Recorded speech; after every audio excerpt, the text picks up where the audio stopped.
Cette semaine, dans le balado, on part dans une folle cavale, on tente de garder la mémoire et on fait les 400 coups dans le Queens de 1980. Bienvenue à mon ciné balado. Vous êtes en compagnie de Patrick Marleau et Jean-François Breton. Salut Jeff. Bonjour. Alors, une offre assez variée cette semaine. Oui, puis on est plein, on dirait à chaque semaine, on a le droit à 1 ou 2 ou 3 films qui veulent se positionner pour les Oscars à venir. On en discute chaque semaine, mais là, elles sont là, elles sont à nos portes, ces vues-là. Et la sortie d'un film québécois vraiment attendu. Ouais, inespéré, presque. Oui, qui a eu toute une aventure rocambolesque. On aura le temps d'y revenir. Faisons un petit peu le tour des actualités de la semaine.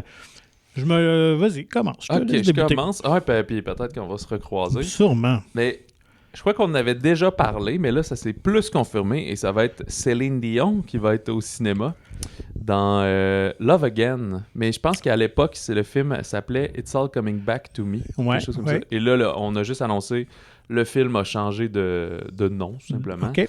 Et c'est ça, c'est vraiment une comédie romantique. Qui sort pour la Saint-Valentin d'ailleurs. Si je me trompe. Parce qu'ils l'ont déplacé puis il sort le 12 mai finalement. Ah, ok. Fait qu'il va sortir pour l'été. Oh. C'est un remake d'un film allemand.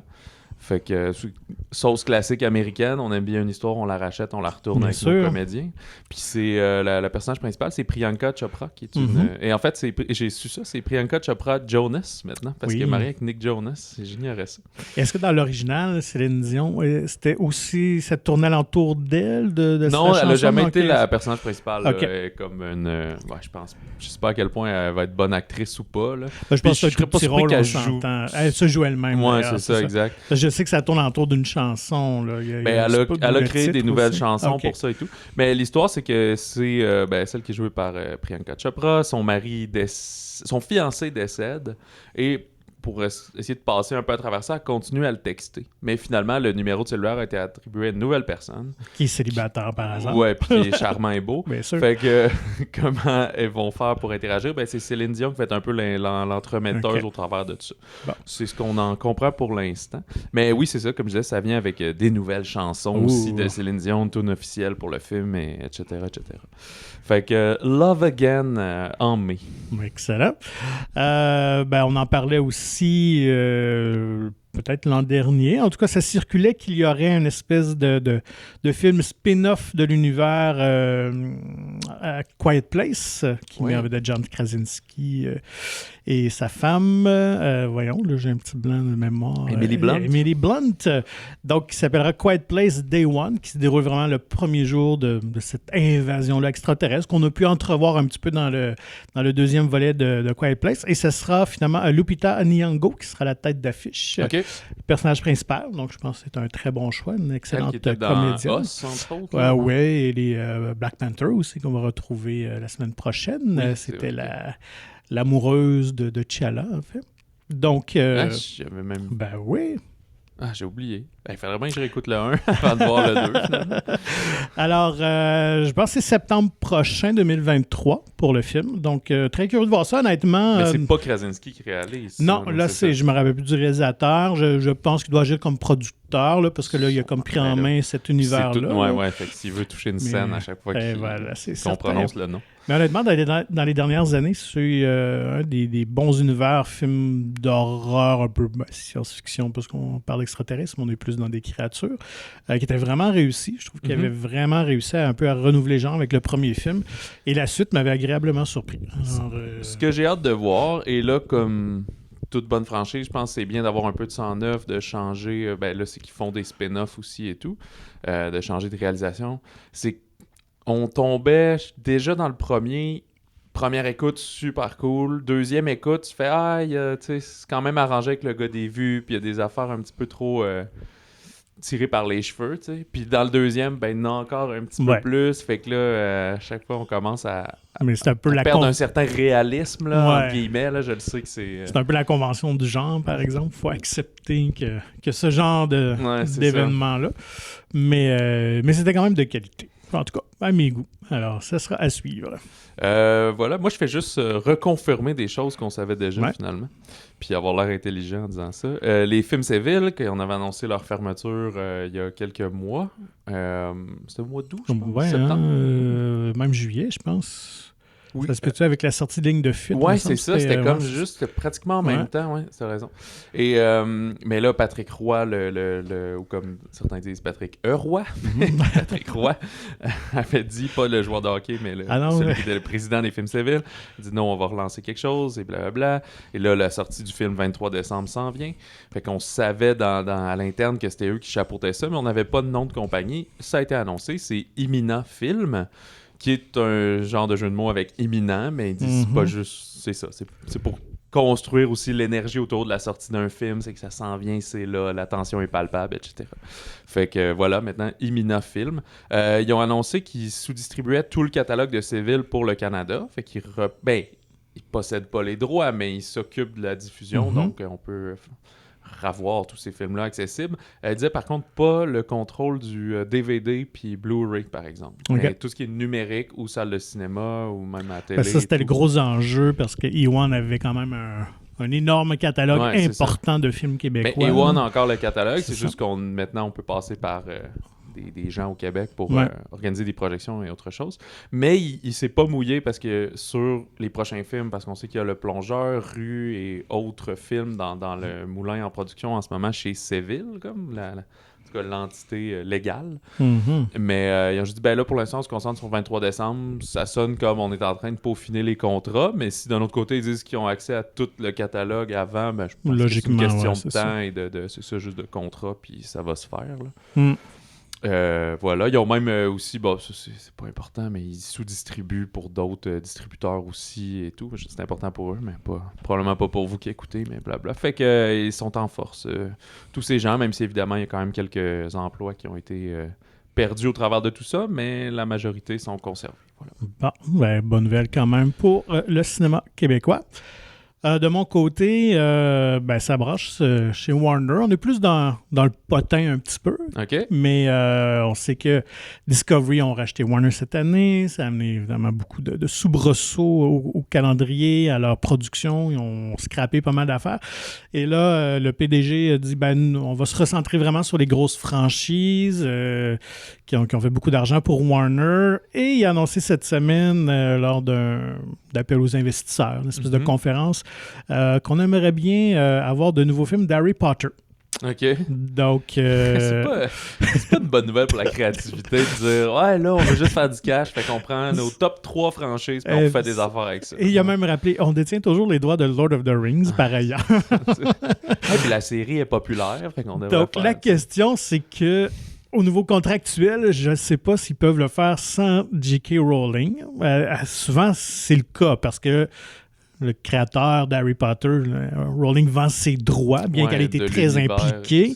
Elle avait posé des conditions, mais généralement, les droits cinématographiques appartiennent au studio, donc ils peuvent faire ce qu'ils veulent. Oui, puis elle va toujours recevoir une cote, mais ils sont libres. Mais est-ce qu'ils vont oser quand même faire ça sans elle? Alors, pour l'instant, je dis, on va... parler à Mme Rowling, voir qu'est-ce qui est possible peut-être de faire, voir ses intérêts. Mais ça veut aussi un peu dire, en ce moment, les animaux fantastiques, on s'en va dans le mur. On s'entorche parce que ça ne marche pas. C'est ça. D'après moi, ils vont tirer à plug. Là. Quand le dernier film est sorti, on se posait des questions. C'était un peu mieux que le précédent, mais c'était pas encore ça. Ouais. Puis là, ça a été racheté. Ils ont coupé des films complets terminés. Ce qui fait en même temps pas de sens, là, parce que rendu là, t'es tout aussi bien de les sortir en même temps qu'à moi. Là.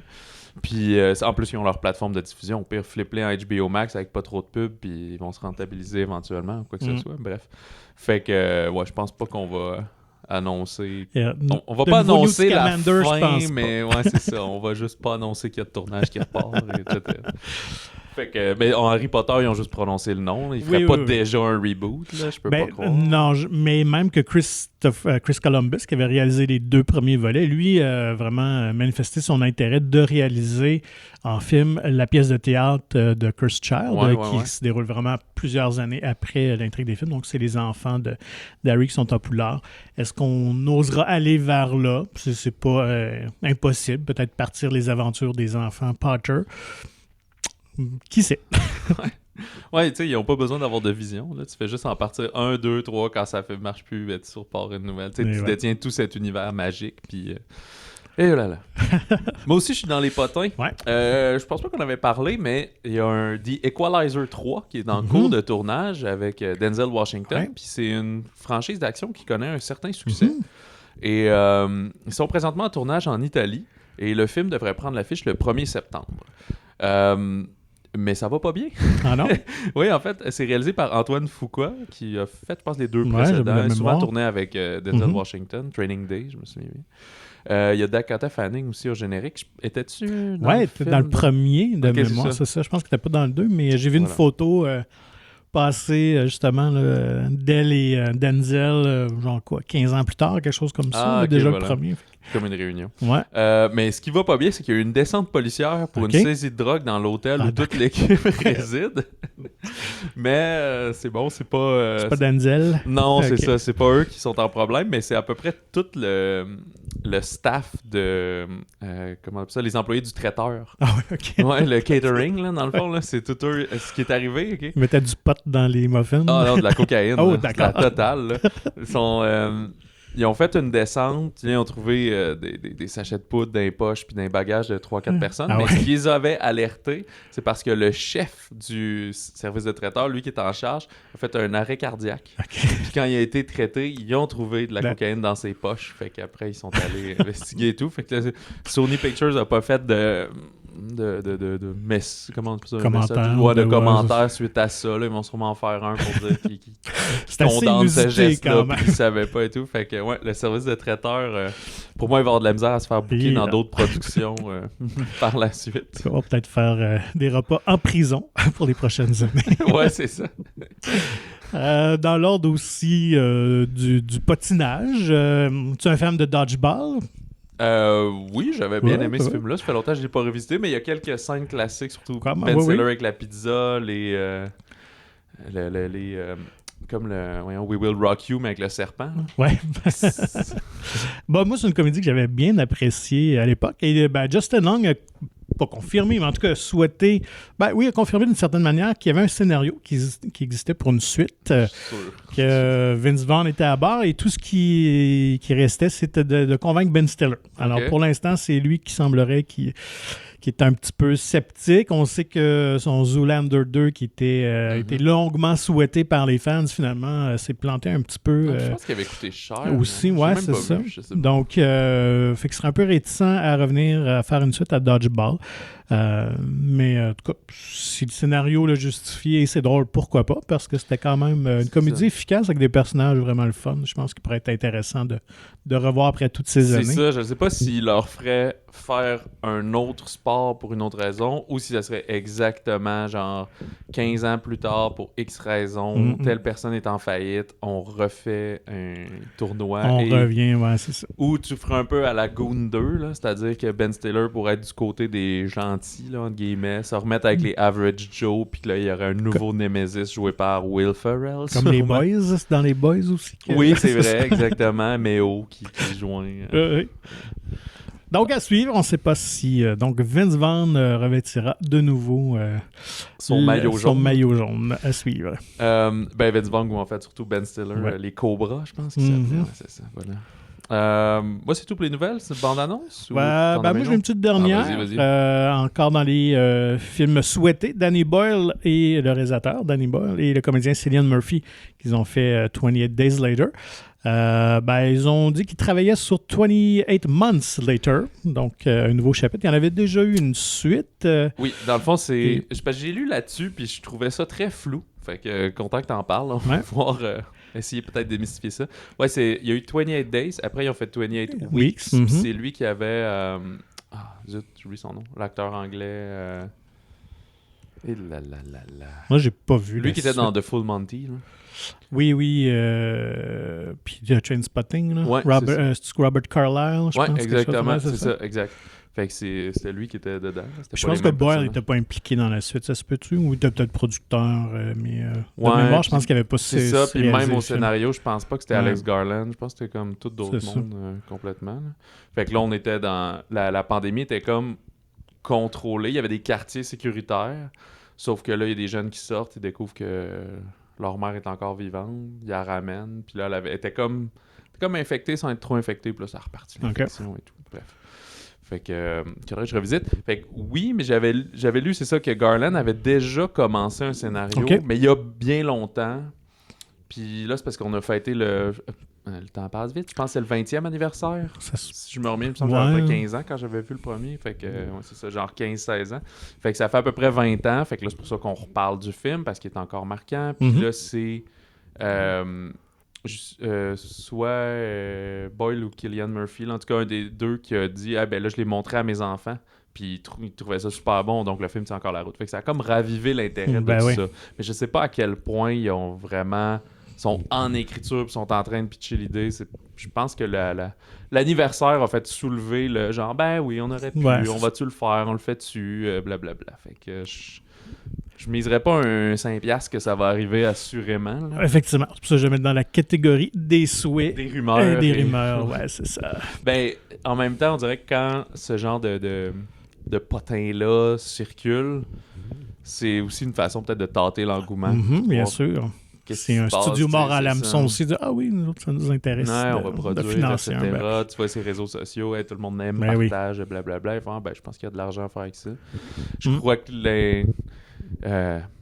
j'ai l'impression que les gens aimeraient revoir quand même peut-être Cillian Murphy, son personnage, comment ça s'en va. Et c'est drôle parce que ta première nouvelle était sur le Quiet Place, puis c'est lui qui était dans le deuxième volet, justement. Effectivement. On pourrait le revoir encore en homme... un peu désillusionné, vieillissant, qui se protège. Qui tente de survivre. Parce qu'il me semble qu'on n'en fait pas mention dans le deuxième, pas du tout. Fait que qu'on est comme ailleurs, plus dans les militaires et tout. Fait que peut-être qu'on peut présumer qu'il est mort aussi, puis faire d'autres choses. Finalement, ce qu'on veut, c'est un film de zombies avec Danny Boyle à la réalisation, j'imagine. Tout à fait. Puis je sais pas si Alex Garland travaille sur autre chose, parce qu'au début, il était scénariste, mais maintenant, il réalise ses films. Fait que lui qui a fait Men récemment et tout. Fait que je sais pas.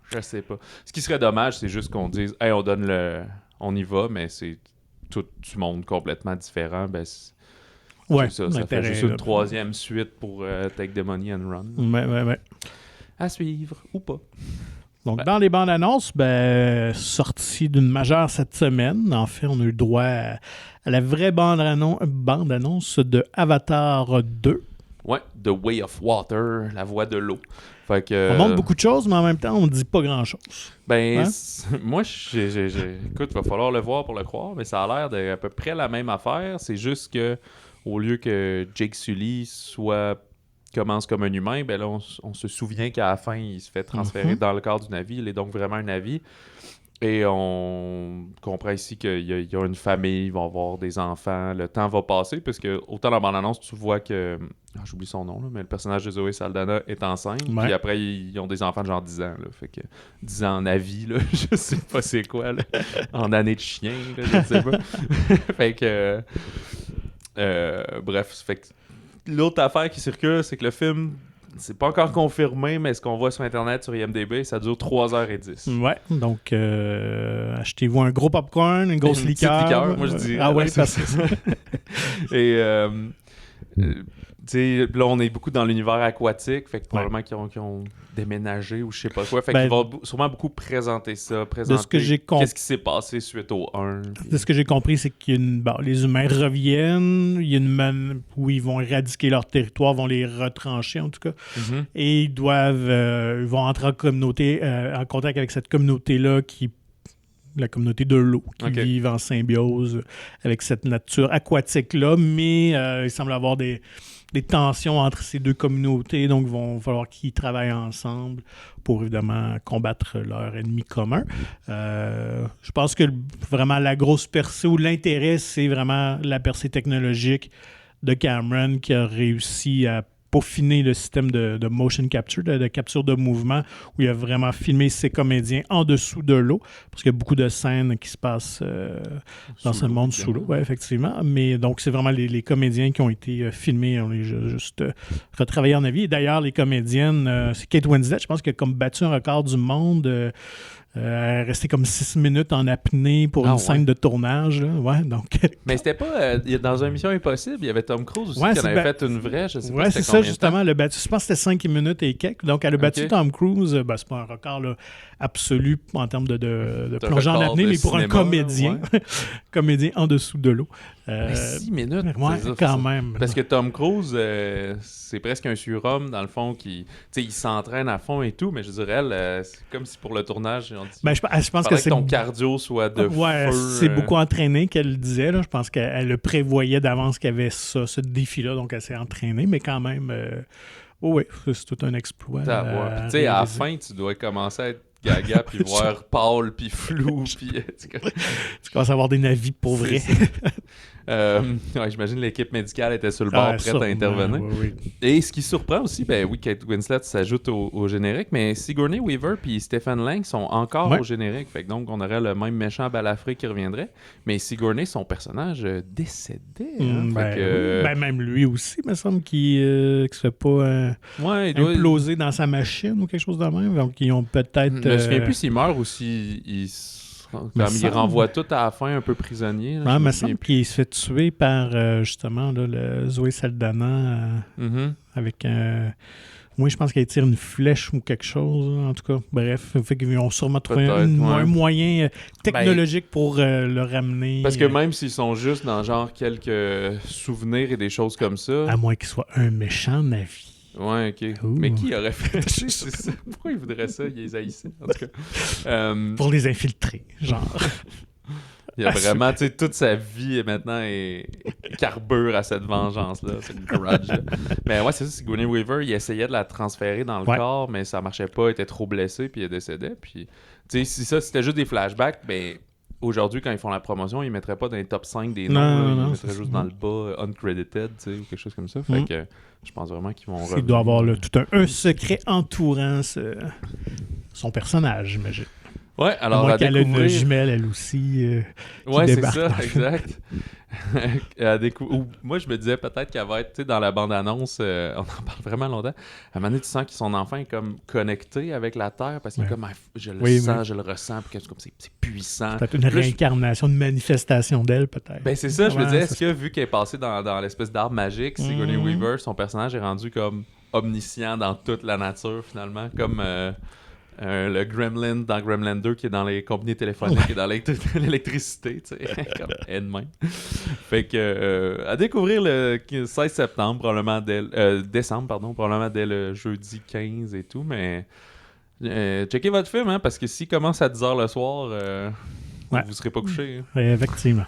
Je pense que ça va être quand même un calvaire pour les salles de cinéma. Tu sais, tu peux pas ne pas jouer ce film-là, mais 3h10, ça va être 3 projections par jour, peut-être 4, tu commences très tôt. Fait que là, tous les cinémas sont obligés de jouer 2-3 salles. C'est vraiment accaparant. Fait que c'est mieux d'en valoir la peine. Et j'espère, ou à la limite, que c'est comme le installment, la préparation, parce que le 3...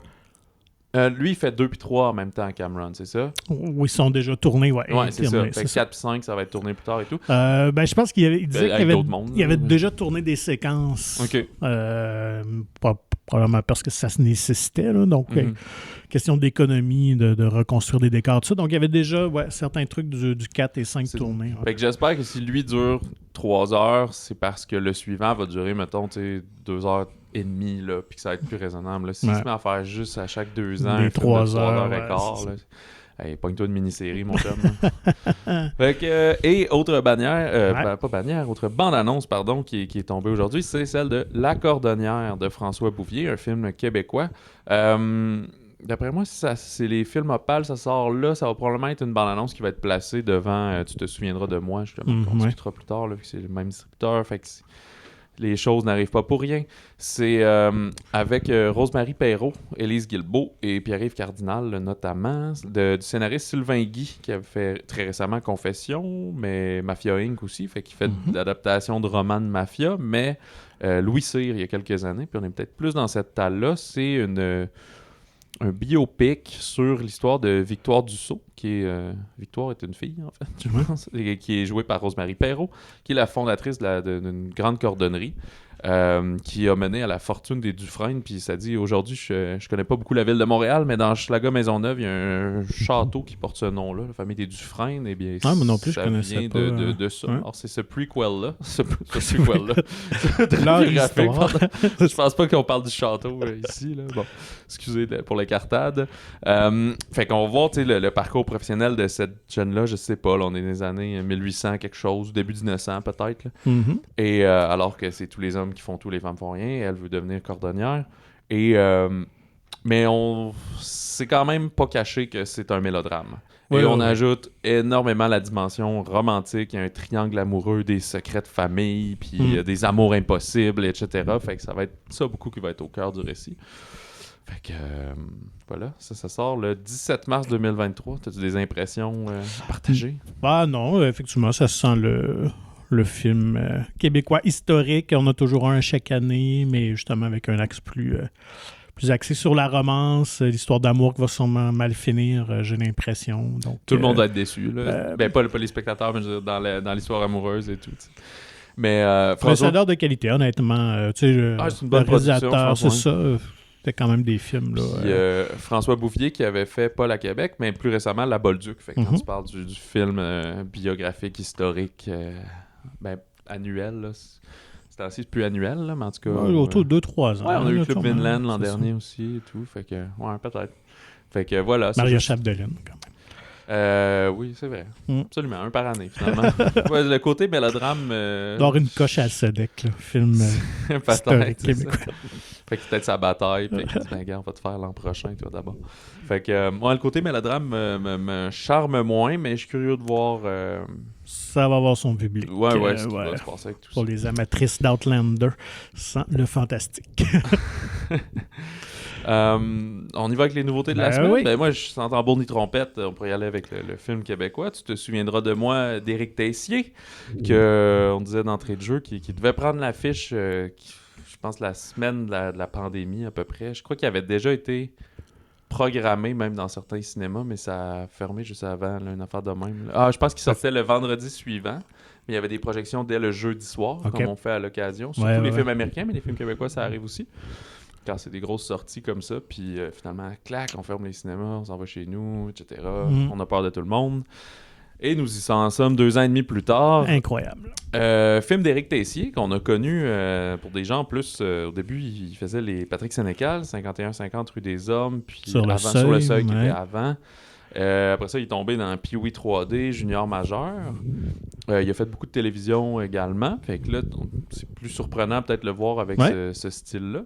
Mais celui-ci est très bien. Et on va en venir. C'est Rémi Girard qui joue le personnage principal. Et il est flanqué de France Castel qui joue sa femme.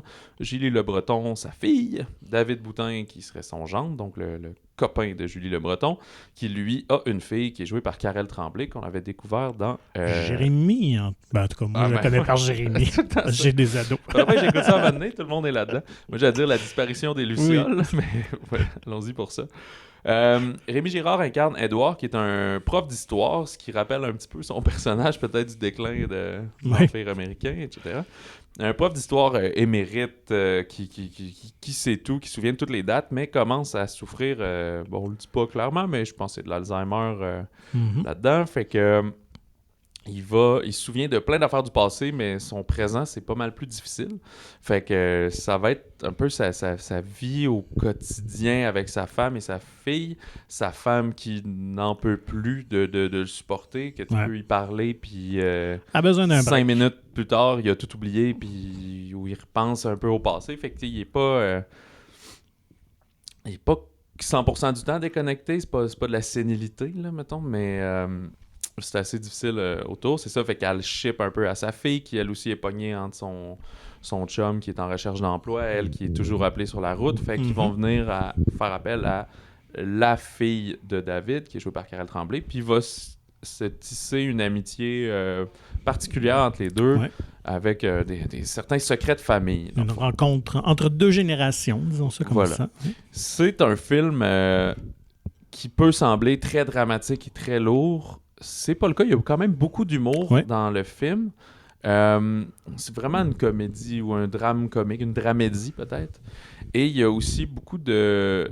tous des personnages assez profonds qui ont beaucoup de backstory, si on veut, dans chacun d'entre eux, qui n'existent pas juste pour le but de ce film-là, mais comme on peut tous imaginer qu'ils ont leur propre vie pour avoir leur propre film. Mm-hmm. Puis vient là-dedans aussi le fait que c'est un prof d'histoire, qu'il y a beaucoup cette relation à l'histoire dans la culture québécoise.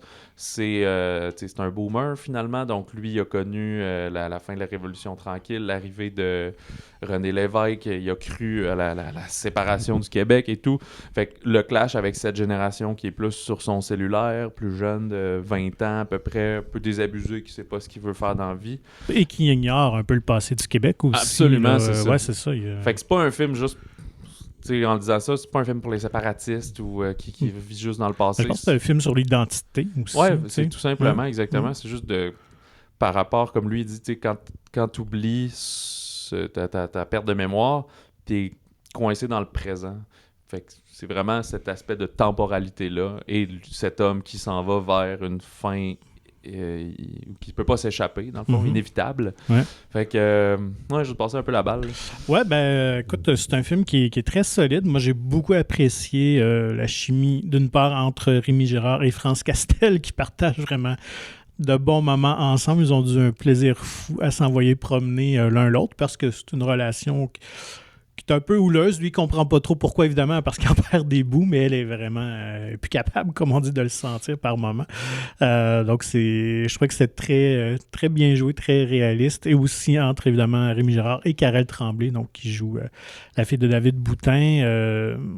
Ils partagent vraiment une belle chimie entre eux. Puis j'aimais cette dynamique-là où son personnage sert à celui de Rémi Girard à trouver un certain deuil, ou à faire le deuil plutôt d'un événement tragique de son passé. Puis elle, en même temps, est un peu déconnectée de son père, donc elle trouve un peu cette présence-là plus réconfortante avec ce monsieur-là, qui est peut-être un peu raide au début, mais qui la valorise, en tout cas qui lui donne sa place, ce qui est peut-être moins le cas avec son père. Donc, il y a vraiment de beaux moments dans le film. Et comme tu l'as dit aussi, il y a vraiment des bons moments d'humour, des situations un petit peu surréelles, absurdes, à cause de la maladie qui fait sourire. Donc, on n'est pas justement dans le drame lourd, dans les conséquences lourdes de ça. Tu sais, je pense qu'on ne voulait pas aller là. On aurait pu très bien, là, on s'entend. Je pense que The Son, pas The Son, mais The Father le faisait, avec Anthony Hopkins. Donc, on est dans un tout autre registre à ce moment-là, dans ce film-ci. Ouais, voilà. Puis, on aborde, c'est ça qu'on dit, la perte de mémoire, mais il y a aussi le support, l'entourage, comme on dit, le fait que la mère est un peu à bout, qu'elle a besoin d'un break, puis la fille dit c'est inconcevable de placer mon père, faut que je m'en occupe, mais là, soudainement, c'est une charge à temps plein et tout, fait que toute cette dynamique-là Oui, qui sont des questionnements légitimes. On sait avec tous les problèmes du domaine de la santé, des CHSLD, de tout ça, donc c'est... Bon, moi, je suis pas rendu là, je suis encore jeune, mais tu sais, non, mais ça faisait réfléchir où, tu sais, mes parents ont un certain âge, ils sont dans la tranche d'âge de Rémi Girard, là, donc de 70 ans et quelques, donc heureusement qu'ils sont en santé, mais il y en a qui vivent ce drame-là au quotidien, et d'une part, je me disais, ouf, ça doit être vraiment pas évident, et après ça, de me dire, hey, c'est vraiment une drôle de maladie, tu sais, tu perds tes repères, tu te rappelles plus de rien. Ouais. Tu es prisonnier de ton corps, finalement, il l'a dit très bien à un moment donné. Moi, je vais cesser d'exister, mais mon corps sera toujours là. Ouais. C'est spécial quand même. C'est lugubre un peu. Il y a... tu t'en fais mention, c'est du grand Rémi Girard, ce film-là. Oui, il est vraiment efficace. Au sommet de son art, un casting approprié. Mais à la base, ce n'était pas lui qui devait jouer ça. J'ai peut-être passé vite. C'est un scénario de... Éric Tessier, mais surtout François Archambault, qui a écrit ça à la base pour une pièce de théâtre qui a joué probablement en 2014-2017. Ouais, c'était 14-15, qui avait un grand succès d'ailleurs. Et c'était Guy Nadon qui jouait un autre grand comédien, bien sûr. Voilà. Et au moment du tournage, il n'était pas disponible parce que, en fait, Éric Tessier a réalisé la série O, sur laquelle était aussi Guy Nadon. C'est là que Guy a approché Éric en disant hey, je travaille sur cette affaire-là, tu devrais checker avec François, il me semble que ce serait un bon projet. Fait que tout ce triangle-là, un peu, Guy Nadon n'a pas écrit, mais tu sais, il les a fait se rencontrer, les deux gars ont travaillé sur le film. Mais le personnage de Guinadon, je pense, était trop important dans la série O. Puis en regardant dans le tournage, il était pas capable de le libérer. Fait qu'il a dû... il se rabattre sur un plan B qui est quand même assez... c'est très bon. Oui, sachez que de ce qu'on a cru comprendre, Rémi Girard est son plan B. C'est pas le plan E. Tout de suite, c'était pas Guinadon. Et je pense, de ce que j'ai lu, mais ça, je sais pas exactement, j'ai pas demandé à Éric Tessier, mais... vu qu'il sortait de la pièce, dans le sens, en ne prenant pas Guinadon, il a décidé d'aller complètement ailleurs. Fait que tous les autres comédiens et comédiennes du film n'étaient pas dans la pièce. Effectivement. Alors qu'on pense à peut-être Ligne de fuite, qui en avait gardé plusieurs qui étaient les mêmes. Catherine Chabot avait dit qu'elle avait refait des auditions, mais lui, dans ce cas-ci, c'était l'inverse. Il voulait casser de la pièce. Puis voilà. Et d'ailleurs, il y a une bonne histoire entourant le casting de Karel Tremblay, qui j'ai vu en entrevue, qu'il était à Chicoutimi pour un, je pense, le festival du court-métrage, qui est le Regard. C'est ça. Puis il y avait le film La disparition des Lucioles, que tu mentionnais tout à l'heure. Qui était en tournage, donc il est allé passer une journée sur le plateau et tout ça. Puis justement, il a vu Karel jouer et tout de suite... lui a offert le rôle. Mais ça fait bien du sens, parce que c'est sûr qu'aujourd'hui, vu que le film a été retardé et tout, on se dit, il a dû voir le film, mais non, à cette époque-là, c'était très conjoint, ces deux tournages-là. Et je pense... Il y a une affaire que je voulais rajouter. Ah oui, c'est que l'histoire se déroule sur à peu près 1 an. Puis ça, c'est mon bémol, c'est qu'il y a des sauts temporels que j'ai trouvé pas clairs ou pas expliqués. Puis qu'au début, je me demandais si c'était des... Ouais, c'est ça. Les saisons avançaient vite, puis j'avais l'impression que c'était un problème de raccord, puis au final, tu comprends que non, ok, c'est juste le temps qui passe, mais je trouvais que dans l'évolution des relations entre les personnages, ça faisait pas de sens qu'il se passe 6 mois, puis on dirait que c'est passé plus 4 jours, là, tu sais, mais fait que c'est mon bémol, là, mais peut-être qu'en le regardant, ça va moins me choquer, là, c'est juste qu'il ratèle des feuilles, puis la scène d'après, les arbres sont tous verts. Fait que là, j'étais là, c'est pas normal. Mais tout de suite après, les roses et tout ça. C'est ça, puis tout de suite après, ils sont dans les fleurs. Fait que t'es comme, là, de l'automne, c'est comme 8 mois qui s'est passé, 10 mois, puis sans... en tout cas, ça avait pas l'air d'une routine assez installée pour qu'on comprenne qu'autant de temps s'est passé. C'est rare dans un film, si tu fais toute l'année que tu mets même pas un petit segment, c'est Noël, quand même. Mais bon. Le montage du... changement de saison. Ouais. Mais non, c'est une bonne observation. Fait qu'il y a ça. Et bien, justement, moi c'est mon trigger warning pour ce film-là. La scène d'ouverture, il y a de la neige. Fait que là, si vous allez le voir en fin de semaine, même s'il fait 19-20 degrés, là, soyez pas choqués, ça commence avec un bon banc de neige. Là.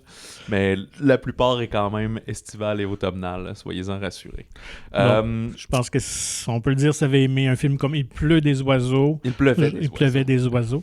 Je pense que ce film-là va bien vous satisfaire. Puis je pense encore plus, j'ai pas vu Il pleuvait des oiseaux, mais peut-être à cause de je vais pas faire de l'âgisme, mais peut-être à cause de la distribution plus âgée, j'ai l'impression que ça s'adressait peut-être à un public plus vieillissant. Ici, oui, le personnage de Rémi Girard est plus âgé, mais il y a, comme tu disais, une dynamique qui est familiale par rapport à nos parents, nos aïeuls et tout, fait que je crois vraiment que ça vise très large et je pense que c'est un film qui pourra rallier tout le Québec. Non, mais qui pourrait être le gros succès. Je pense qu'il n'y a pas de film depuis le début de la pandémie, les sorties de pandémie et tout, qu'il n'y a pas de film québécois qui a franchi le $1 million. Puis je pense que celui-ci pourrait très bien l'être. Je pense que c'est le plus accessible depuis Confession, là, qui est le plus grand public. Ouais, c'est ça. C'est un péjoratif, là, mais... Exact. Puis Confession est un petit look violent quand même, fait que des fois, ça freine un peu les ardeurs. Je me souviens plus s'il a fini avec combien...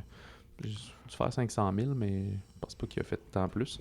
On a un épisode spécial sur Tu te souviendras de moi. On a eu la belle visite. Voilà. Mais malheureusement, il n'y avait pas Éric Tessier parce qu'il était en tournage de son prochain film.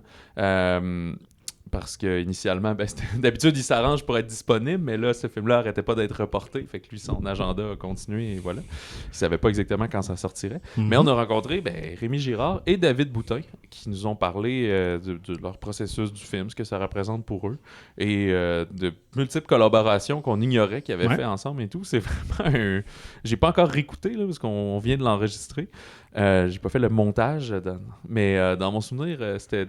un beau moment très, très balado, là, justement. Peut-être que des fois, on est très formaté, on a nos notes, on avance. Là, c'était plus... on parle de la vie et du cinéma at large. Fait que si vous voulez entendre Rémi Girard pendant 25 minutes parler un peu de ses takes sur des tournages et des choses comme ça, collaboration, et voilà, je pense que c'est un bel ajout pour ce film.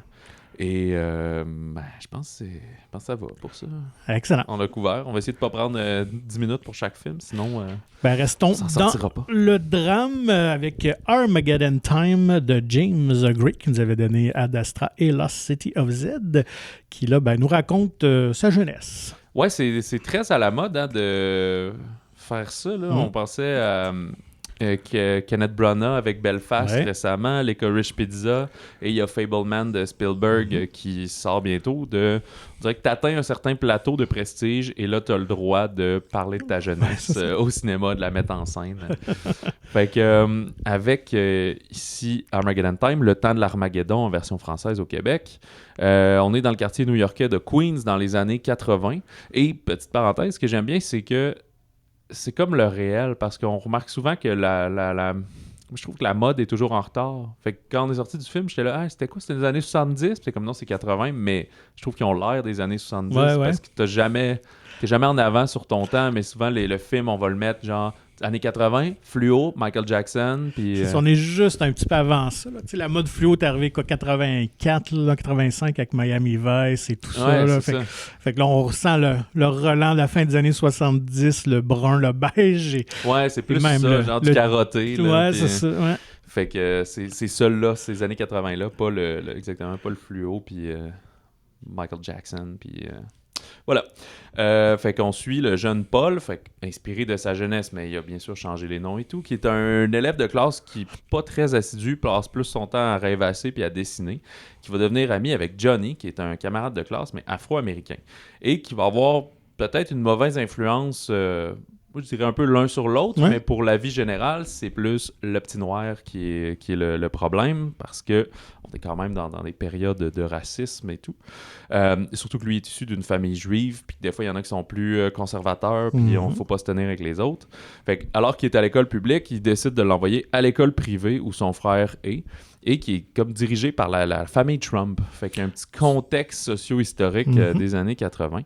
Fait que c'est un coming of age. Fait que dans ce nouvel entourage-là, qui est une classe sociale beaucoup plus aisée, en fait, plus aisée que lui pense qu'ils sont une famille aisée, si on veut, ça va challenger la loyauté envers son nouvel ami, puis un peu ses aspirations, lui qui rêve d'être artiste, mais alors que ses parents le dissuadent et ils se forcent plutôt sur l'éducation. Et autour de ça, il y a une très belle relation avec son grand-père, qui a quasiment une plus forte figure paternelle sur lui que son père, qui est plus à la strap et à l'obéissance, mettons. Effectivement. Donc, un drame quand même assez poignant qui, je dirais quand même un peu anecdotique dans sa forme. Donc, c'est vraiment comme un petit portrait du moment, mais qui est quand même assez intéressant, surtout très bien joué. Moi, j'ai beaucoup apprécié les deux jeunes, qui sont Banks Repeta et Jalen Webb, qui je pense qu'ils font leur début les deux. En tout cas, vous allez sûrement les revoir. Ils sont vraiment très, très naturels et partagent une belle complicité entre les deux. Et je trouve que l'époque était bien recréée aussi. Ouais. Donc, on y croit vraiment quand on est en 1980, dans le Queens, famille juive. Donc, toute cette aspiration-là de sortir un peu de... Je ne dirais pas leur misère économique parce qu'ils font partie un peu, je dirais, de la classe moyenne, mais évidemment, comme c'est le cas aux États-Unis où le succès est mesuré par l'argent que tu gagnes et ton statut social, donc on voit ces aspirations-là de ses parents à ce personnage-là, que c'est important pour eux. Pour leurs deux enfants. Oui, c'est ça. Là, donc, qui réussissent mieux la vie que leurs parents. Donc, vraiment un film de comédien, de dialogue. L'expression, c'est qu'ils veulent qu'ils transcendent leur classe sociale. C'est ça, et que ça devienne comme sans filtre, Triangle of Sadness. Oui, c'est ça. Qu'ils deviennent des influenceurs. C'était en compétition à Cannes récemment pour le meilleur film, que justement, Triangle of Sadness a remporté les honneurs. Fait que, c'est ça. On est dans le récit d'apprentissage, donc avec toutes ces aventures-là, on va faire un peu de mauvais coups, on va faire des décisions qu'il va peut-être regretter, va être confronté à nouvelle école, nouveaux amis, nouvel entourage, les parents, la mort, plein de choses comme ça. Et évidemment, l'injustice raciale, c'est aussi tragique que Till, qui était sorti la semaine dernière. Oui, c'est ça. Mais on comprend qu'en 1980, être un Afro-Américain à New York, qui est quand même plus libéral comme État et ville, mais c'était quand même pas facile non plus. Non, c'est ça, exact. C'est sous les yeux d'un enfant. Là, voilà. Et mais les scènes, Anthony Hopkins est génial dans ce film-là. Je trouve que toutes les scènes entre lui et le petit-fils qu'on suit sont très émouvantes. Il y en a une notamment où ils font... voler une petite fusée, là, une petite fusée gonflable. Puis ça, je te demandais, je suis plus jeune, t'as-tu fait ça, toi? Pas du tout. On voit souvent ça dans le film américain. Ouais, c'est ça, moi, j'ai navette. Il y a personne dans mon entourage, là, quand j'étais jeune, qui avait ça puis qui faisait ce genre d'affaires-là. Le patriotisme avec la NASA. Ben justement, il y a un des jeunes qui capote sur la NASA, que son frère travaille là-bas, etc. Effectivement. Là. Ou sinon, juste le fait de faire péter des choses. On sait qu'aux États-Unis, les feux d'artifice aussi, c'est comme bien populaire. Ouais, peut-être, on n'a pas nous autres ici, là, mais... Ben maintenant, c'est arrivé, mais quand t'es jeune, il n'y avait pas ça, c'était illégal. À cette heure, tu peux aller au dépanneur acheter des kits de feux d'artifice et tout, mais... Ouais, je me demande, si c'est encore légal au Québec, je sais pas, peut-être. Ben, il y en a encore plein dans plein de dépanneurs. Okay. Quand tu vas en région, là, tu vas à un chalet en camping, tu peux louer ça. Ben, des fois, c'est les produits comme... tu peux l'acheter, mais après... T'sais, on a le droit de te le vendre, mais t'as pas le droit de de l'utiliser, mais le monde font ça n'importe où, n'importe quand. Là. Ouais, c'est ça. Fait que, j'ai un ami un peu plus en banlieue, au nord de Québec, qui me disait que son voisinage faisait pas mal péter des feux d'artifice tous les soirs de l'été, puis ça faisait capoter son chien. Là. Fait que c'était quand même un peu ordinaire. Donc, c'est un film, évidemment, qui expose beaucoup le discours, je dirais pas de la droite économique américaine, mais quand même un peu qui fait partie du rêve américain que les Américains aiment bien entretenir. Là. D'ailleurs, c'est pas pour rien qu'on le met en 1980, c'est l'arrivée de Reagan à la présidence. Donc, évidemment, ça amène ce relent-là de conservatisme des années 80. Donc, voilà. Puis c'est un film qui s'inscrit directement dans la course aux Oscars, là, qu'on parlait d'entrée de jeu. Je pense que si vous voulez être... dans le bateau, là, quand ça va être le temps des nominations et des choses comme ça, ben c'est un incontournable, voilà, que vous devez voir pour ne serait-ce que Anthony Hopkins en rôle de soutien, puis probablement un ensemble de prix techniques, peut-être scénario, des choses comme ça. Je trouve que ça va être très considéré. Moi, personnellement, je dirais que c'est pas mon coup de cœur à date pour remporter tout ça, mais avec la feuille de route puis tout ce que le film représente, voilà, je pense que il est dans la course. Ben, c'est sûr que je pense que c'est un film qui s'adresse peut-être à un public un peu plus âgé, là, qui a peut-être connu cette époque-là. Tu sais, je pense pas honnêtement qu'une personne de 20 ans va capoter sur ce film-là. Peut-être qu'il va se sentir interpellé par l'histoire. Peut-être quand même quelqu'un qui est étudiant en cinéma. C'est ça, qu'un penchant plus artistique. Là, parce que ça demeure quand même une trame assez classique où on a un ado qui montre des talents artistiques, puis qui ne fit pas évidemment dans son milieu, qui aspire à autre chose, à sortir du conservatisme qu'on lui promet, en tout cas, bref. Le ton est un petit peu plus, beaucoup plus sérieux. Pas dramatique, lourd, là, pas mélodramatique, mais c'est beaucoup plus sérieux. Un des comparables, tantôt j'énumérais, Licorice Pizza, ça, j'avais comme des étincelles dans les yeux quand je le regardais, là, parce que je trouvais ça beau. C'est un personnage qui est un petit peu plus âgé aussi. Ici, on est... Ouais, c'est ça, c'est plus terre à terre et peut-être pour ça, là, en fait, dans Licorice, c'est comme un jeune qui rêve et... qui s'appelle en fait Rêver grand au Québec, là, qui rêve et qui fait les actions pour arriver à ses rêves. Là, comme lui, il a plus 11-12 ans, et il rêve beaucoup, mais il n'a pas encore les moyens de ses ambitions. Fait que c'est un peu plus dans le cercle parental et l'école, etc. Voilà. Alors, si on cherche quelque chose de plus léger, cette comédie française est pour vous. Oui. Zai, Zai, Zai, Zai de François Dezagnan. Oui, exactement, qui est l'adaptation d'une BD de Fab Caro que je ne connaissais pas. Toi, tu l'as lu? Moi, je l'ai lu à l'époque et c'est une bande dessinée. Là, ça faisait longtemps que j'avais ri comme ça. On est vraiment dans l'absurde et le surréel dans la BD tant que dans le film. On est avec Jean-Paul Rouve, le personnage principal, Julie Depardieu, la fille de l'autre, Yolande Moreau et il y a Ramzy Bedia. J'essayais de me souvenir dans quoi je l'avais vu pour le renommer, puis j'ai regardé sa filmographie, puis ça m'a j'ai pas réussi à le noter, mais je l'avais déjà vu dans d'autres films, puis j'arrive plus à me souvenir quoi. On suit Fabrice, qui est un acteur de comédie, qui est bien connu en France, lui qui est joué par Jean-Paul Rouve. Alors qu'il va faire ses courses, il fait la plus grave erreur, c'est qu'il a oublié d'amener sa carte de fidélité, sa carte de membre de l'épicerie. Et là, une frénésie va s'en suivre. C'est un crime incompréhensible et innommable. Fait qu'il va être pris en chasse par un vigile. Fait qu'il devient l'homme le plus... l'ennemi numéro un de la France. Faut qu'il aille se cacher, abandonner sa famille et tout. En même temps qu'il va mener un élan de solidarité du monde des arts oui, et exactement, du cinéma. Des autres acteurs, actrices et tout. Fait qu'on est dans l'humour absurde, comme on a dit. Moi, je pense des fans on nomme Quentin Dupieux, mais au Québec, les Appendices, plus récemment, je pensais, tu sais, tout le Marc Labrèche aussi, et le Club Soli, plus récemment. Il y a eu ça dans des mini-sketchs, mais là, c'est dans un grand film. Il y a plusieurs thèmes qui vont être abordés. On dit beaucoup le vedettariat et la rédemption des vedettes. Fait que pas nécessairement par rapport au MeToo puis aux agressions, mais juste le fait de dire si on est populaire puis aimé, on devrait avoir un certain passe-droit et tout. Le conformisme aussi, c'est beaucoup ça. Juste la prémisse avec la carte de membre et tout. Fait que... ouais, il se passe vraiment des affaires wacko, là. Ça commence. Il y a un poireau qui est beaucoup mis en vedette parce que c'est un peu son crime aussi, là, de menacer quelqu'un avec un poireau pour se défendre. Fait que...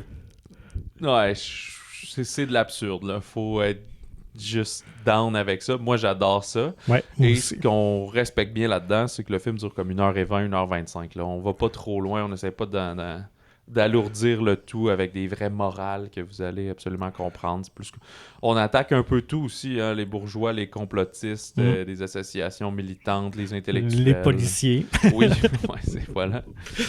Fait que toi que t'as relu la BD récemment? Ouais, je l'avais relu justement avant la sortie du film, parce que ça faisait quand même quelques années, je pense qu'elle date de 2015, donc une lecture tout aussi plaisante, et je me questionnais vraiment à quel point on va être capable d'amener le ton de la bande dessinée pour ceux qui l'ont lu.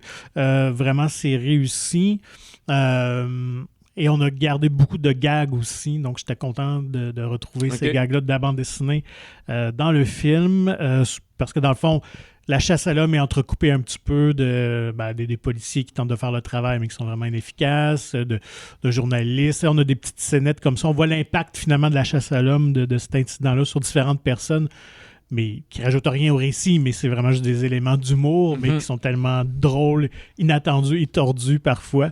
Et ça, on les retrouvait dans la bande dessinée. Donc, vraiment, chapeau pour l'adaptation. J'avais lu, en fait, que François Dezagnan, qui est un grand fan, évidemment, de la bande dessinée, et lui, la distribuait, vraiment, il la donnait en cadeau à tout le monde. Okay.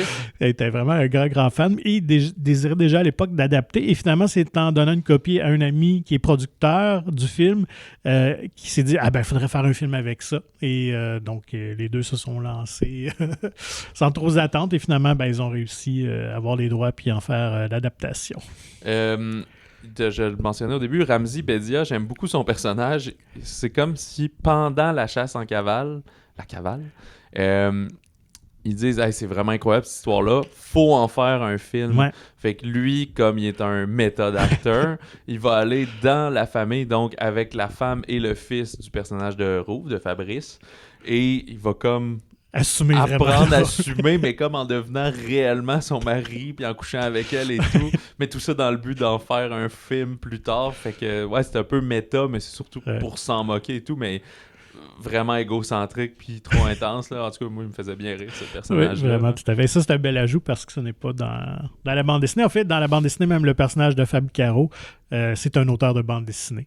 Ouais, donc, et non un comédien. Mais vraiment, ça faisait longtemps que j'avais ri comme ça, je pense, au cinéma. Puis, il y a Zai Zai Zai Zai, le titre, c'est référence. J'ai oublié de noter, c'est quoi la chanson? Siffler dans la colline de... Ouais, c'est ça. Oui, voyons, l'auteur de Joe Dassin. Ah, voilà, c'est ça. Zai, zai, zai, zai. Je vais vous chanter, vous allez l'avoir dans la tête toute la journée. Tout ça. Et voilà, fait que, moi, il y a ça. Puis Coupé, il y a quelques semaines aussi. Ouais. Je pense que c'est vraiment les deux bonnes comédies vraiment. Qui m'ont fait me marrer, me bidonner.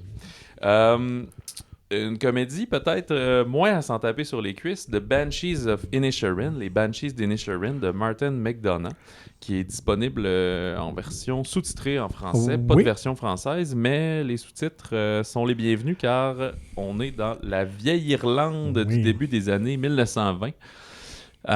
Colin Farrell et Brendan Gleeson, que McDonagh a réunis, qui était dans In Bruges il y a quelques années. Il y a aussi Kerry Condon, elle est plus connue, c'est dans Better Call Saul, la série télé, qui fait la nièce de... Ah merde, J'ai oublié son nom.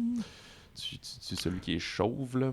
Et Barry Keoghan. Fait que c'est tous des acteurs irlandais, dans le fond. Fait que, ils n'ont pas à faker cet accent-là. Pas d'appropriation culturelle. Non, c'est ça. Alors, au début des années, en 1920 à peu près, deux amis de longue date, donc Gleason et Farrell, qui ont quand même une petite différence d'âge, se retrouvent tous les jours à 14h. Le matin, ils font leurs tâches quotidiennes. 14h, on va au pub. On prend... Moi, ça me faisait rire aussi. C'est pas des bières en fût, évidemment. C'est des bouteilles, des grosses bières brunes assez flattes, là, pas trop... j'ai oublié c'est quoi le titre, là, mais c'est un autre type de fermentation d'il y a vraiment longtemps. Pour que la bière est tablette, là, comme on disait, pas de frigo et tout. Fait que ça me fait bien rire. Fait qu'ils vont au pub, puis ils parlent et tout, mais presque dès que le film commence...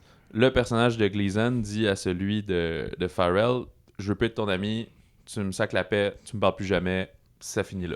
Puis l'autre tombe des nues, il dit ben là, c'est tout ce que j'ai, c'est comme t'es mon seul ami, qu'on va au pub puis qu'on parle. Il dit ben tu sais, des fois je vire sous puis je dis des niaiseries, là, si je t'ai blessé, dis-moi là, je m'excuse, c'est sûr je le pensais pas, tu sais. Puis l'autre va renchérir, non, tu sais, il y a rien à dire, je veux juste plus que tu sois mon ami, puis ça va tellement le chambouler qu'il va passer un peu toute l'histoire du film à essayer de regagner cette amitié-là. Et de comprendre pourquoi aussi. D'ailleurs. Ben, je te dirais que même quand on commence à y expliquer pourquoi, il refuse un peu. Il y a de la misère à l'accepter. Exactement. Disons ça comme ça, ben oui. Fait autour de ça va graviter, Kerry Condon joue la sœur de Farrell, qui est elle aussi beaucoup plus érudit, dans le fond. Qui aspire à mieux, parce qu'on s'entend que c'est vraiment dans un petit village. Village côtier qui tu gères tes deux chèvres. Il se passe pas grand-chose, c'est tranquille. Ça. Et elle, elle lit beaucoup. Je pense qu'elle est plus idéaliste. En tout cas, elle veut aller à la grande ville, comme on dit, et travailler. Voilà. Mais on est pendant aussi la guerre civile là, de l'autre. On voit qu'eux, ils sont pas affectés parce que c'est un petit bled pourri, mais genre de l'autre côté. Je pense que c'est entre protestants et catholiques irlandais, là, entre eux. C'est ça, c'est ça. Fait que il y a ça, et Barry Keoghan, lui joue un peu du village, un plus jeune que tu vois qui a été... Simplet. Ouais, qui a pas eu beaucoup d'éducation, plus de coups de strap que d'autres choses. Qui va pas se lier d'amitié, mais se tenir un petit peu avec le personnage de Farrell, peut-être un peu en voyant qu'il manque un ami, il va se greffer un peu autour de lui. Fait que ça reste une comédie dramatique. C'est pas le côté comique, comment dire, à s'en taper sur les cuisses. C'est d'humour noir. Exactement. Et peut-être c'est ce qu'il y avait aussi dans Three Billboards, d'une certaine façon. Certaines répliques te font vraiment rire, mais pas nécessairement des scènes comme telles. Il n'y a pas de gag. Là. Et, c'est les personnages aussi qui sont très colorés, comme dans tous ces films à Martin Donovan. McDonagh. Donc... Puis, mais ça fait aussi partie des films qui sont dans la liste pour plusieurs prix. Avec Three Billboards, je pense qu'il y avait eu 8 ou 9 nominations. Encore là, je pense que les deux comédiens sont dans la course. Je sais pas qu'est-ce qu'ils feraient. Ils mettraient sûrement les deux en principaux. On suit évidemment beaucoup plus lui de Farrell. Aussi, c'est super beau. Là. Moi, c'est moins ça, mais... C'est quand même très beau le film, mais je sais que des fois les gens disent « Ah, j'y vais pour le paysage. » Là, vous vous trompez pas, c'est super beau, une Irlande côtière qui a l'air de faire humide et froid, mais qu'eux, ils sont comme habitués en petite chemise avec un veston, puis il y en a pas de problème. Une Banshees. Je me demandais c'est quoi une Banshees et Inisherin? C'est leur village, mais une Banshees, c'est dans la légende irlandaise, puis c'est une espèce de... un genre de sorcière, mais tout vêtu de blanc, au teint très pâle, qui avait un cri super strident, genre qui faisait blanchir les gens qui l'entendaient et tout. Mais c'était une créature qui annonçait la mort. C'est pas elle qui causait la mort, mais si elle te communiquait, ça veut dire que la mort s'en venait à toi ou autour de toi. Il y a même des légendes qui disent que les familles riches possédaient leur Banshee. Comme un peu une bonne, là. Il y avait leur Banshee familiale. Fait que si elle apparaissait, ça veut dire que dans la famille, elle allait avoir une mort imminente, etc. Fait que on n'est pas dans le surnaturel comme ça. Il n'y a pas de Banshees. Vous allez voir un peu le titre est référé dans l'histoire. En fait, le personnage de Gleason va un peu venir à ça. Oui, c'est une belle histoire sur l'amitié ou la fin de l'amitié ou quelque chose qu'on ne parle pas nécessairement, mais c'est aussi l'émancipation.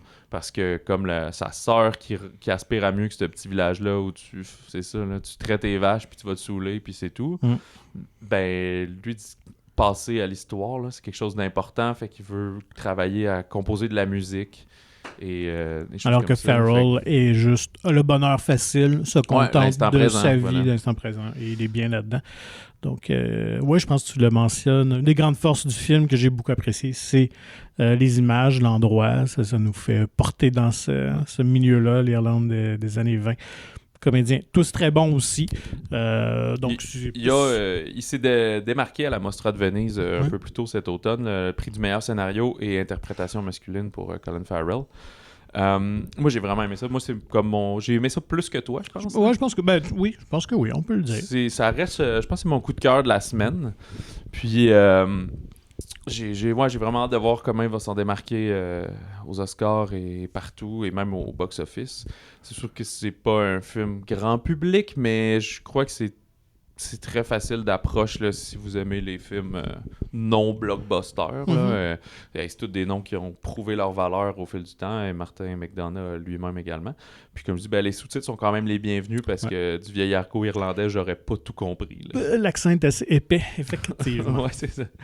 Puis, mais il y a une belle musicalité, moi j'aimais ça. Ouais, puis comme dans ces autres films, il y a une certaine... je ne veux pas que ça soit rébarbatif, là, mais ça vous rebute, mais une certaine violence, là, un peu, là, pas... c'est pas un film de mafia avec du monde qui se font casser la gueule, là, mais... Ouais, c'est rude, là, par moment et tout. Il y a pas... ça peut être un trigger warning, il n'y a pas de violence aux femmes ou quoi que ce soit, là, c'est plus entre les hommes, là. Fait que... ouais, moi j'ai bien aimé les Banshees d'Inisherin. Ou en irlandais, The Banshees of Inisherin. Ouais, c'est ça, fake. J'ai oublié quelque chose. Il y a, écoute, la semaine passée, on avait dit qu'on regarderait Sous le soleil, After Sun, mais là, on a eu une grosse semaine. D'ailleurs, l'épisode, merci de nous écouter jusqu'à la fin. Il était un petit peu plus long qu'à son habitude. Prenez une plus longue marche, si c'est le cas.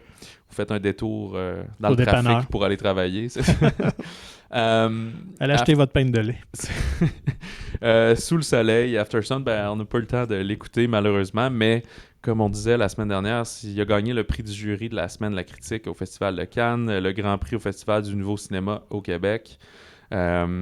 Il s'est inspiré directement de la mort du père de la cinéaste. C'est une cinéaste écossaise, on vient de parler de l'Irlande, on n'est pas loin. C'est Charlotte Wells.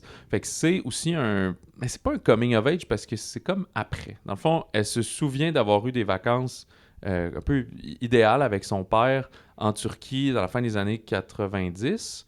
Puis là, 30 ans plus tard, quand le personnage de Sophie est adulte, elle revoit ça puis elle essaie de comprendre finalement dans quel état était son père, alors qu'elle le voyait sur un regard d'enfant, maintenant qu'elle a à peu près le même âge que lui avait à cette époque-là.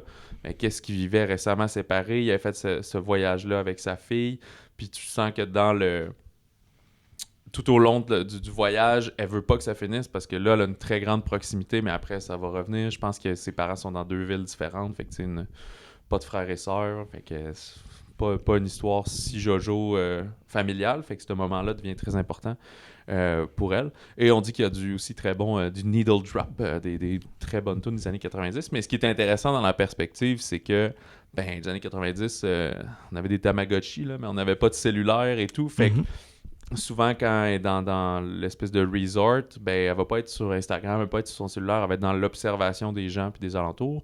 Là, je veux pas partir comme un vieux monsieur, mais chose quand même qui manque peut-être de nos jours. Fait que After Sun, Sous le soleil, qui est en version sous-titrée français et qui dure comme 1h45 à peu près. Fait que je pense que c'est très efficace, super bien coté et que si c'est un film de chez A24, fait qu'eux aussi, si on les rend assez solides, ils pourraient le pousser au cinéma. Puis le rôle, c'est Frankie Corio, aussi que c'est son premier film, là, qui a à peu près 12-13 ans dans le film. Fait que un nom à surveiller. Dans les autres sorties, il y a le documentaire En attendant Raif de Luc Côté et Patricio Henriquez, qui c'est un documentaire qui a été tourné pendant, je dis Raif, là, c'est arabe, fait que je sais pas, ils prononcent de différentes façons parce que cette famille-là maintenant habite au Québec, à Sherbrooke. Ouais. Et fait que souvent les Québécois vont dire Raif, mais les autres prononce un petit peu plus raide.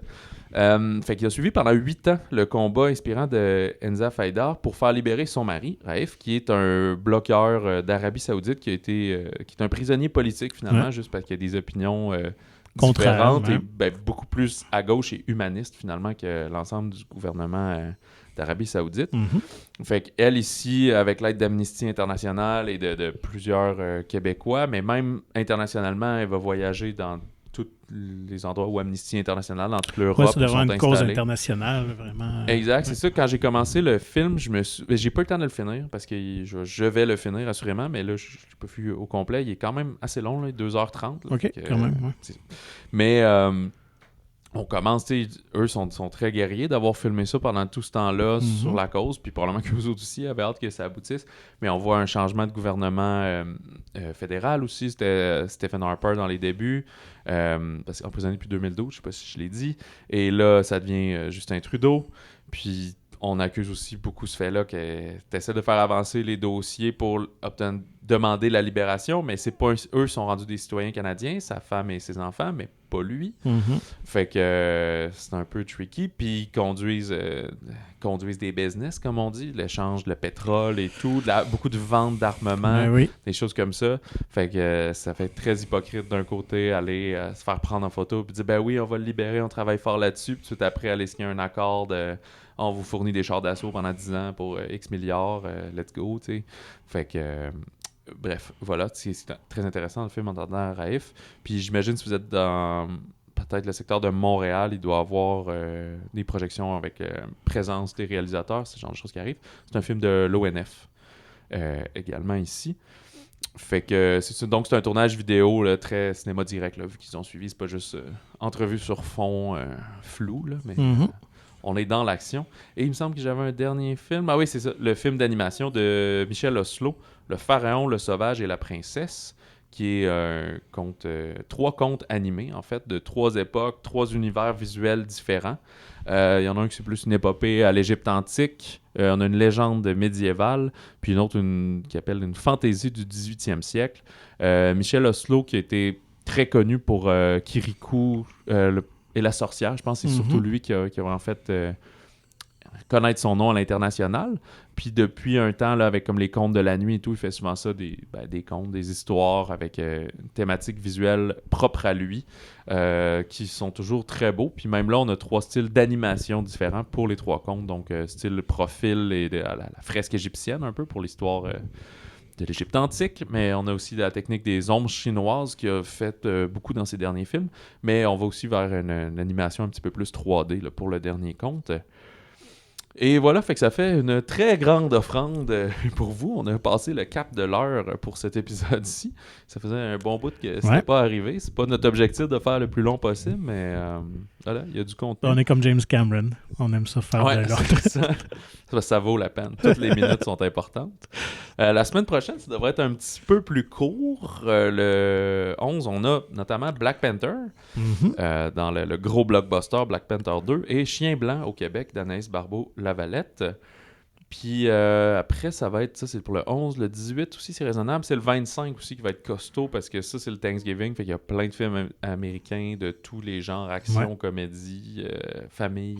Grosse fin de semaine de cinéma pour l'industrie, effectivement, qui est comme le lancement de la saison des fêtes. Ça commence avec le Thanksgiving. Ouais, c'est ça, parce qu'on est un mois avant les fêtes. Tous ces films-là sont capables de se rendre, de traverser le temps des fêtes. Fait que novembre assez chargé, bref. Fait que merci de nous écouter jusqu'à la fin. Vous pouvez nous écrire, comme d'habitude, au balado au singulier à commercial-monciné.ca et procurez-vous le nouveau magazine Mon Ciné. Ben, en fait, si vous avez l'ancien, il est encore tout à fait valide. C'est lui avec Rémi Girard sur le dessus, mais le nouveau avec Avatar est disponible dans votre cinéma favori et également en version numérique. Visitez le monciné.ca pour plus d'informations. Et sur ça, on vous souhaite une bonne semaine de cinéma, du bon popcorn et un petit conseil. Si vous magasinez, n'oubliez pas votre carte de fidélité. Ça va vous éviter pas mal de troubles.